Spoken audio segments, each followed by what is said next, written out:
जैसा कि हमने प्रीवियसली पढ़ रखा है कि हमारे मैक्रो स्पेसिफिक वर्ल्ड में मेन रूप से दो फोर्स काम करती हैं। एक ग्रेविटेशनल फोर्स,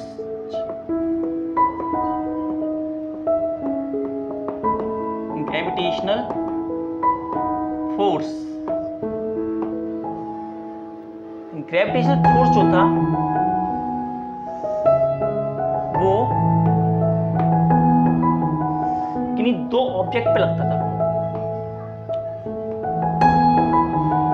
जो एक फिक्स डिस्टेंस पे एक दूसरे से रखे रहते थे।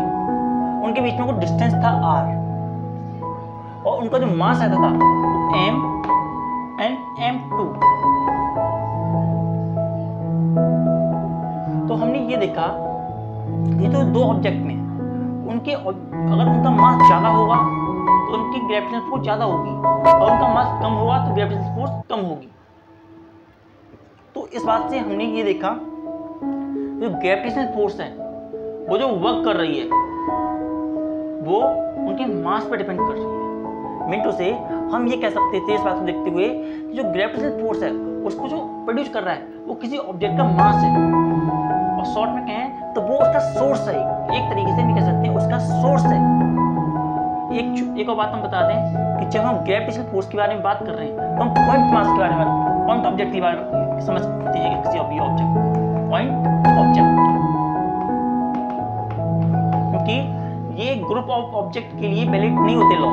ये केवल हम दो बॉडीज के लिए या दो ऑब्जेक्ट के लिए ग्रुप के लिए भी बोल रहे हैं। हम केवल एक बॉडी के लिए कि पॉइंट मास के लिए बोल रहे हैं।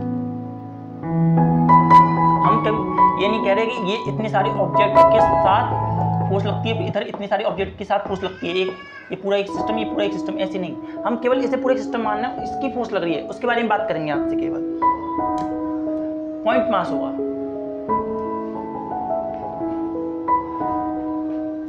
तो इसको देखते हुए हमने ये माना कि जो ग्रेविटेशनल फोर्स है उसका जो सोर्स है, source is mass. Gravitational force का जो सोर्स होता है वो हमने जो पाया वो मास पाया। इसी तरीके से हमने आपके भी बताया था ग्रेविटेशनल फोर्स के अलावा भी एक फोर्स और होती है जिसे हम कहते हैं इलेक्ट्रोस्टैटिक फोर्स।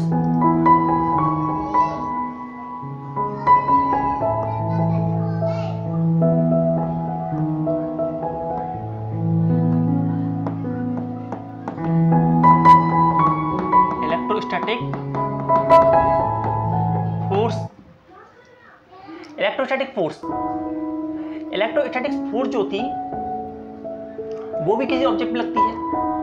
तो उस ऑब्जेक्ट में लगने पर वो क्या कारण होता है, हमें इसका भी सोर्स की जरूरत पड़ी, क्योंकि हम इसके इफेक्ट हम देखते हैं हर जगह जगह पे। जैसा हमने बताया था कि चौकट से टच होना, लाइट जलना, बल्ब का जलना, और इवन हमारी बॉडी के अंदर भी इलेक्ट्रोस्टैटिक फोर्स होते हैं। इलेक्ट्रिकल इंपल्स हमारी बॉडी में नर्वस सिस्टम काम करता है तो वो भी सिग्नल इलेक्ट्रिकल इंपल्स के रूप में ही लेके आता है। इस तरीके से हमें इसका भी कुछ सोर्स रहा होगा। जिस तरीके ग्रेविटेशन न्यूटन ने ढूंढा था यूनिवर्सल लॉ ऑफ ग्रेविटेशन लगा करके, इसी तरीके से जो इलेक्ट्रोस्टैटिक का सोर्स जो था वो साइंटिस्ट थे, कूलम नाम के एक साइंटिस्ट थे, उन्होंने भी ऐसा ही एक सोर्स बोला। और वो सोर्स उन्होंने बोला कि अगर हम चार्ज, उसका नाम उन्होंने दिया चार्ज,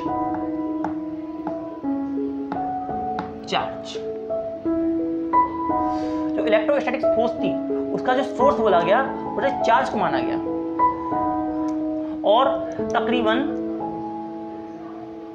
सिमिलरिटी ही रही इसमें। जैसे कि हम ग्रेविटेशनल फोर्स में क्या कहते थे कि फोर्स जो थी डायरेक्टली प्रोपोर्शनल हुआ करती थी मास m1 एंड m2 के, directly proportional to product of their mass, and force जो थी इनवर्सली प्रोपोर्शनल हुआ करती थी square of distance in between them.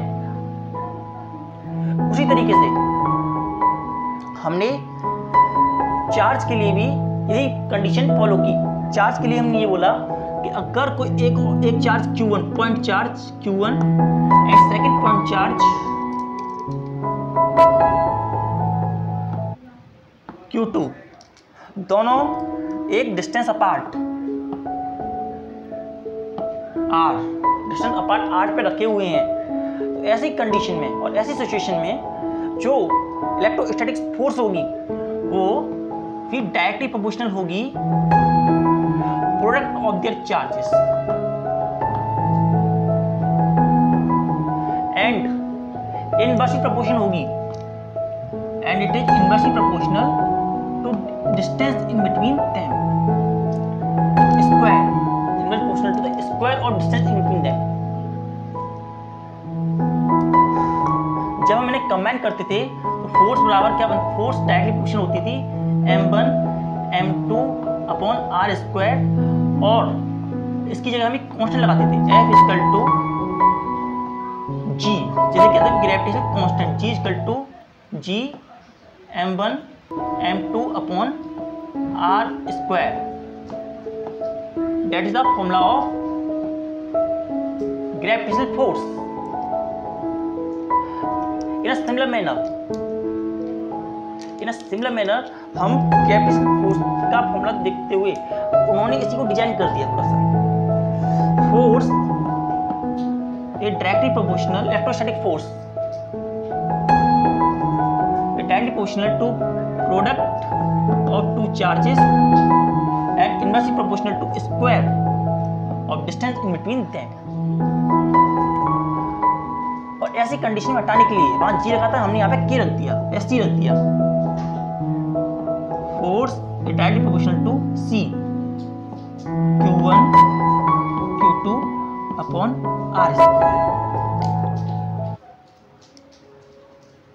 अगर हम चाहें तो इसको थोड़ा सा ऐसे भी लिख सकते हैं,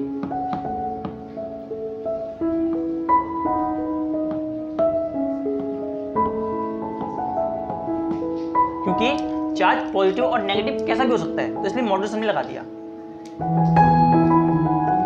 तो हम इसे क्या बोलेंगे, तो कूलम्स लॉ के अकॉर्डिंग क्या क्या कहा जा सकता है, इसे देखते हैं।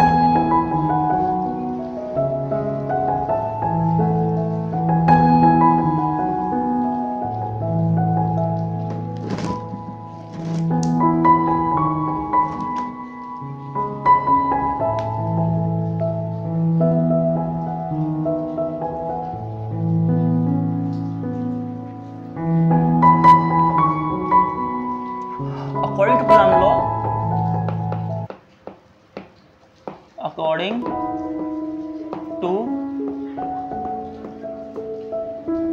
Coulomb's law, electrostatic force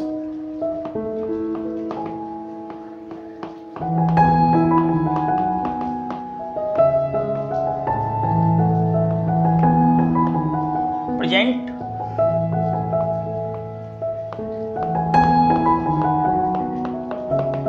in between two body is directly proportional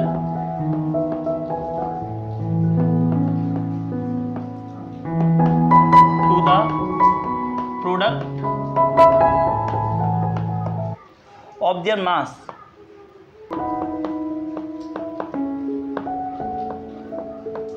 and inversely proportional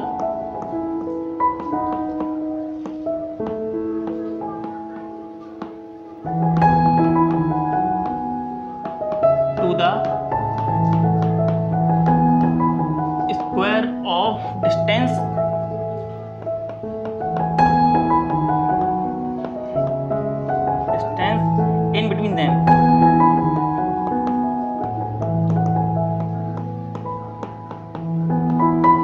square of distance in between them. Mean to say, force is directly proportional to product of charge and force inversely proportional to square of distance in between them. Combining both,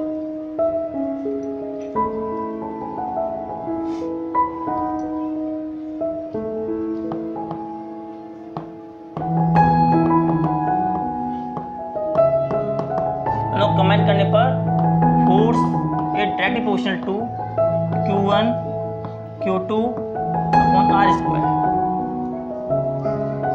और यहाँ पर directly proportional को sign को हटाते हैं तो force is equal to C Q1 Q2 upon R square. That is our formula. यहाँ पर ये बिल्कुल सिमिलर हमें नजर आता है जैसा कि ग्रेविटेशनल फोर्स का फॉर्मूला होता है, लेकिन ग्रेविटेशनल फोर्स के फॉर्मूले में और इस फॉर्मूले में केवल एक चीज का अंतर होता है, वो है कांस्टेंट का। यहाँ पे जो कांस्टेंट होता है वैल्यू जो सी होती है, C is quite difference. C की जो वैल्यू होती है C is equal to 1/4 pi epsilon, 1/4 pi epsilon के इक्वल होता है।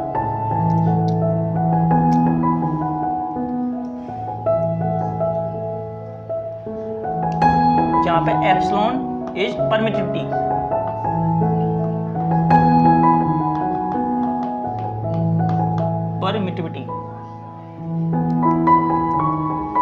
और कूलम फोर्स की जो वैल्यू होती है वो 9 × 10⁹ के बराबर होती है। परमिटिविटी क्या होती है? परमिटिविटी ये बताती है कि कोई ऑब्जेक्ट अपने अंदर से कितना चार्ज अलाउ कर सकता है। मीन टू से परमिटिविटी इंडिकेट दैट किसी भी ऑब्जेक्ट के अंदर से कितना चार्ज अलाउ या पास हो सकता है और कितना चार्ज अपने अंदर रख सकती है, अपनी चार्ज अंदर चार्ज स्टोर करके रख सकती है, वो उसकी परमिटिविटी बोली जाएगी उस ऑब्जेक्ट की। जैसे सपोज कीजिए कि अगर ये ऑब्जेक्ट है और इस ऑब्जेक्ट का यहाँ से करंट इसमें से जाता है, जब इसमें से करंट कुछ जाता है या चार्ज इसमें से निकलता है, तो ऐसी कंडीशन में हमने बोला 100 चार्ज इसमें से आया और 100 में से इसे 20 अपने पास रख लिया और 80 पास आउट कर दिया, तो इसकी परमिटिविटी 20 की हुई क्योंकि इसने 20 को रोका। और इससे हम ये नहीं कहेंगे कि 80 पास कर देता है, हम ये कहेंगे कि इसकी परमिटिविटी 20 की है क्योंकि इसने 20 को रोक लिया। तो कितना रोक सकता है उसके बेसिस पर हमने इसे इनवर्सली प्रोपोर्शनल रखा चार्ज के पास। फिर दूसरा पॉइंट ये आता है कि हमने इसे 1/4 पाई क्यों रखा। तो देखिए यहाँ पे ये पूरा चार्ज है, यहाँ देखिए ये 4 पाई पूरा सर्कल होता है और 4 पाई पूरे सर्कल में से केवल इतना सा चार्ज हमारे लिए इंपोर्टेंट होता है। 4 पाई का केवल 1 पार्ट, 4 पाई का केवल 1 पार्ट जो होता है, तो 4 पाई का केवल 1 पार्ट जो होता है केवल हमें वो चाहिए। 4 पाई का केवल 1 पार्ट हमने लिया और एक एप्सिलॉन का हमने एक हिस्सा लिया। इन दोनों को मिलाकर के हमने चार्ज लिया और हमने उस वैल्यू को यहाँ पे रख दिया। तो इस बात को देखते हुए इस तरीके से हम यहाँ पे 1/4 पाई एप्सिलॉन नॉट रख सकते हैं। तो हमारी जो फोर्स बना, फोर्स का जो फॉर्मूला बना, force equal to 1/4 pi epsilon naught Q1 Q2 upon R square के बराबर हमारा फॉर्मूला बन करके आया। यहाँ पर इसकी यूनिट क्या बनेगी? फोर्स की यूनिट सेम रहती है न्यूटन। तो ऐसी कंडीशन में यहाँ पे इसकी भी यूनिट जो रहेगी, फोर्स की जो यूनिट होती है वही रहेगी न्यूटन। इसके जो डायमेंशंस होंगी वही फोर्स वाली डायमेंशन होंगी MLT-2।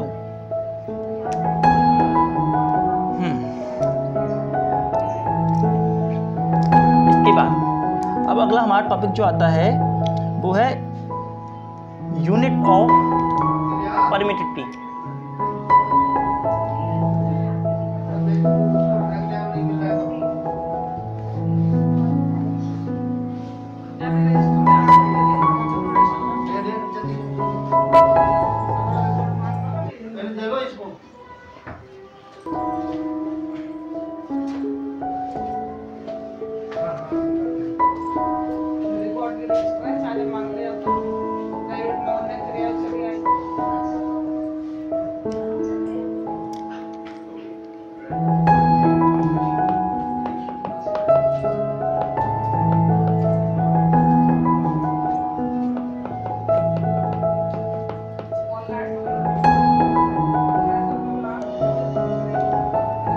देखिए जरा, q2 परमिटिव क्या रहती है हमारी, force is equal to 1/4 pi epsilon naught q1 q2 upon r square.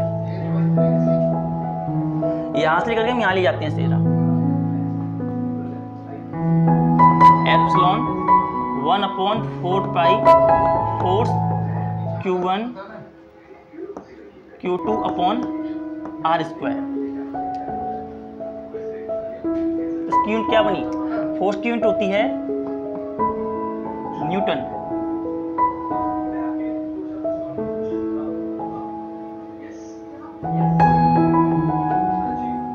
Distance की मीटर स्क्वायर, चार्ज की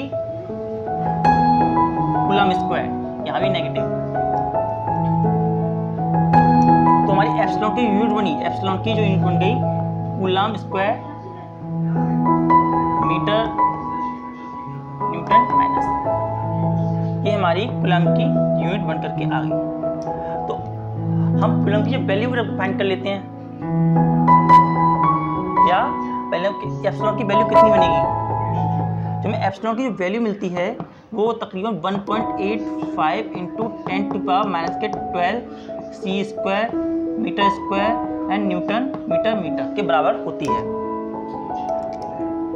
इसके बाद डायमेंशंस, हम आते हैं अगला पॉइंट, डायमेंशंस।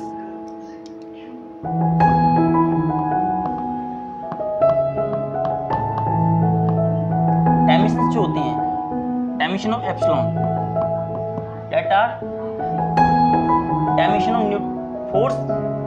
हम फोर्स की डायमेंशन लेते हैं, कितना होता है, जैसे हम इस यूनिट से लेते हैं -1 मीटर, इससे एक ही लेते हैं कूलम का स्क्वायर मीटर माइनस का स्क्वायर न्यूटन मीटर स्क्वायर से लेते हैं। तो क्या हुआ, चार्ज का क्या होता है, चार्ज का डायमेंशन होता है AT का स्क्वायर, डिस्टेंस का लेंथ का स्क्वायर, फोर्स का MLT -2 माइनस के 1। तो यहाँ कितना हुआ, ये हो गया M, तो M माइनस का 1 L, इधर माइनस, यहाँ से एक माइनस चला गया तो L बचा, यहाँ से T स्क्वायर और T प्लस T की पावर 4 हो गया और A स्क्वायर हो गया। तो these are the dimensions of epsilon।